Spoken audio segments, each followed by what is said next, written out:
Hi and welcome back to another edition of Science Behind Superpowers.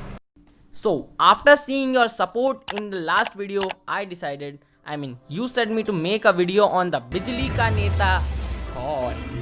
तो Thor के वापस पतले होने की आस रखते हुए चलिए वीडियो शुरू करते हैं. तेरा बाप आया. Mjolnir is made up of Uru, a hypothetical metal, but we are not here to know that. First of all, let's understand a question that why we are not able to pick up anything. Suppose if we have a barbell who has a weight of 10 Newton, if I apply an opposite force of 5 Newton, then I will not be able to pick up that. If I apply a force of 10 Newton, then also I will not be able to pick up that. Although it will have zero net force, and when we will weigh it on measuring scale, it will weigh 0 kg, but I will not be able to pick up that. But as soon as I will apply force more than 10 Newton, I will be able to pick up that. So that means that Thor's hammer is too much heavy? No, because in comics its mass is clearly defined as 42 pounds, which is around 20 kg.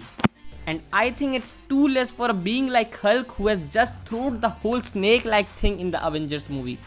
So why only Thor can pick up his hammer?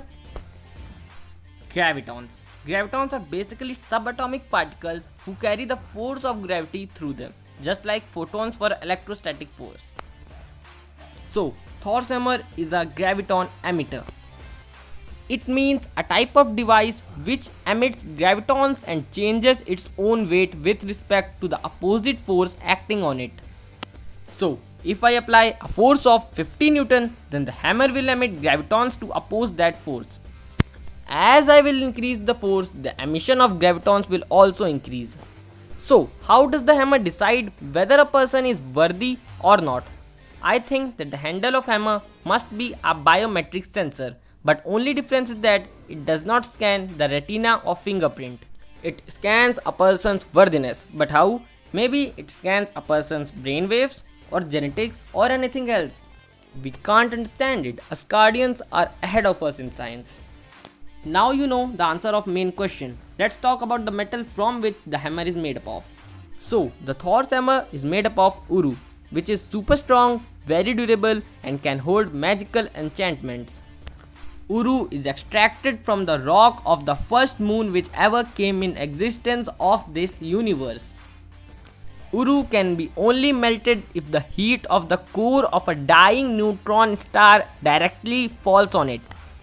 The weapons out of Uru is only made in Nidavellir by the E3, which is a Bona. देखो देखो देखो देखो देखो, ये तो Hagrid लग रहा है.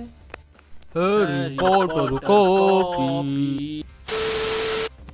तो चलिए वीडियो एंड करने से पहले एक लास्ट टॉपिक कवर करते हैं. Hulk. In the fight at ship between Thor and Hulk, at one moment Hulk was trying to pick up hammer, but he was not able to do that. But what if no one stopped him from applying more force? You know Hulk has unlimited strength and its strength increases with his anger. And Mjolnir has unlimited weight. So if Hulk continuously try to pick up Mjolnir, it will surpass the force of gravity of Earth, then Sun, then the neutron star, and if he goes on and on and on, he will just collapse and make a black hole. वाह भैया, ये सही बताया. इस पे movie बनेगी अगली. I hope you liked today's video. If you liked today's video, subscribe to my channel, press the bell icon, like this video, share this video, comment और मैं और भी बोलते जाऊंगा, सुनिए मत जाइए. Bye bye.